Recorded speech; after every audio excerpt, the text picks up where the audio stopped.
Hello, നമസ്കാരം. എല്ലാവർക്കും സുഖമല്ലേ? എനിക്ക് പനിയാട്ടോ. പനിയായിട്ട് ഹോസ്പിറ്റലിൽ പോയിട്ട് വന്നപ്പോൾ നമ്മുടെ കിച്ചൻ്റെ ഒരവസ്ഥ കണ്ടോ? പിന്നെ മുറ്റത്തിൻ്റെ അവസ്ഥ പറയാനില്ല. ഇലയൊക്കെ കൊഴിഞ്ഞ് ഒരു പരുവായി കിടക്കുകയാണ് കേട്ടോ. നമ്മുടെ പൂച്ചകളും വിശന്നിട്ട് ഇങ്ങനെ കിടക്കുകയാണ് എല്ലാവരും. നമ്മുടെ കാക്കയ്ക്ക് ഞാൻ ഇതേപോലെ ചൂട് കാലമാകുമ്പോൾ വെള്ളം വെച്ച് കൊടുത്തിരുന്നു കേട്ടോ. ആ പാത്രം പോലും കാണാനില്ല. അപ്പുറത്ത് ചെന്ന് വീണെന്നാ തോന്നുന്ന മതിലിനപ്പുറം.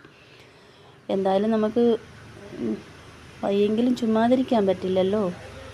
എന്തായാലും ഞാൻ അടുക്കളയും എല്ലാം വൃത്തിയാക്കി മുറ്റവും അടിച്ചു. നമ്മളെ പൂച്ചകൾക്കും ആഹാരം കൊടുത്തു, കാക്കകൾക്കും നമ്മൾ വെള്ളം വെച്ചു. അങ്ങനെ അവർ സന്തോഷത്തോടെ വെള്ളം കുടിക്കുന്ന കാണുമ്പോൾ നമുക്കും ഒരു സന്തോഷം.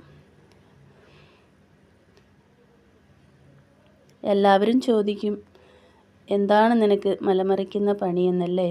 നമ്മളൊന്ന് വീണു പോയാൽ ഇതായിരിക്കും നമ്മുടെ വീടിൻ്റെ അവസ്ഥ. കാക്കകൾ കണ്ടോ? അവർക്ക് വല്ലാത്ത സന്തോഷം ആ വെള്ളം കണ്ടപ്പോൾ. അവർ കുളിക്കുന്നുണ്ടോ? ഒരാൾ കുളിച്ച് കഴിഞ്ഞിട്ട് മാറിയിരുന്നു, മറ്റൊരാൾ കുളിക്കട്ടെ എന്ന് കരുതി. പക്ഷേ അവർ കുളിക്കണ്ടെന്ന് പറയുന്നു.